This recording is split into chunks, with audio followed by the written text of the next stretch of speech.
The first $10,000 can feel strangely unimpressive. You may spend months, maybe years, moving small amounts into savings. You skip some purchases, think twice before ordering food, and compare prices. You watch the number move from 3 digits to 4 digits, then slowly upward. And then, when it finally reaches 10,000, the feeling is not always dramatic. You are not free, you are not rich, and your life looks almost the same. Rent is still rent, groceries still cost money, and work still starts on Monday. So a quiet question appears: was all that effort really worth it? Many people misunderstand the first serious savings milestone. They expect the first $10,000 to feel like a reward. But its real purpose is different. It is not the harvest, it is the machine. Wealth building feels slow because almost all the work is done by you. Your savings rate matters more than your returns. Your habits matter more than the market. Your ability to keep money from leaking matters more than any clever strategy. If you save $100, the next 100 comes from effort again. You work, you choose, you delay, and you repeat. That can feel discouraging because the math is still small. A 5% return on $100 is $5. A 5% return on $1,000 is $50. A 5% return on $10,000 is $500. The percentage is the same, but the emotional experience is completely different. Compounding is quiet at first because it needs material to work with. Think of it like building a water wheel beside a stream. At the beginning, you are not getting much power. You are carrying wood, fitting pieces together, and testing the flow. From the outside, it may look like nothing is happening. But the important thing is not how fast the wheel spins on day one. The important thing is that the wheel exists. The first $10,000 is like that wheel. It creates options that did not exist before. First, it creates breathing room.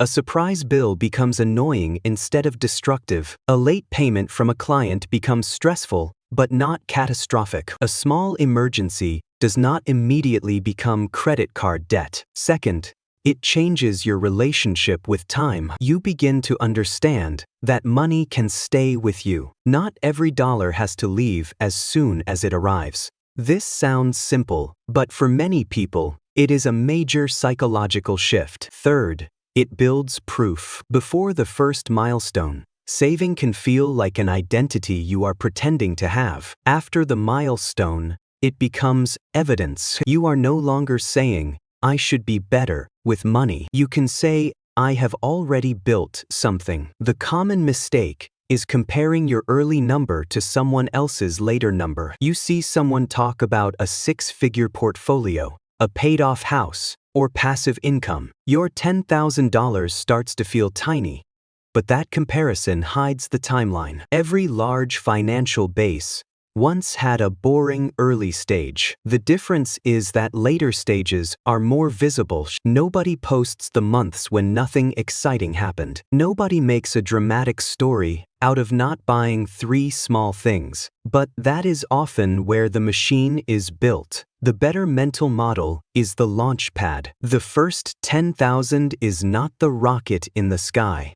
It is the launch pad under the rocket. It does not look exciting because its job is stability. Without it, every future plan has to launch from mud. Once the base exists, decisions become less desperate. You can choose higher quality opportunities.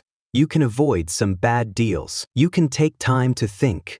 You can handle small shocks without destroying long-term progress. This is why the first milestone deserves more respect than it usually gets. It teaches you how your money leaks. It shows which expenses are real and which are emotional. It reveals whether your system works when life becomes inconvenient. It gives compounding something to compound. The practical takeaway is to treat the first $10,000 as a training phase. It is not a finish line. Track the behaviors that helped you build it. Which automatic transfers worked? Which spending categories surprised you? Which purchases were easiest to reduce? Which temptations returned every month? The point is not to become harsh with yourself. The point is to understand the machine you are building. Then protect the base. Do not treat the first milestone as permission to reset to zero. Some celebration is fine, but the base should remain a base. If every milestone becomes a spending event, the machine never gets to run. The first 10,000 feels slow because it carries two jobs at once. It is money, but it is also evidence. It is a number, but it is also a system. It is not only what you saved, it is proof that your financial behavior can repeat. And once behavior can repeat, the map changes. The next milestone is still work. But now you are not starting from nothing. You are starting from a machine that already exists.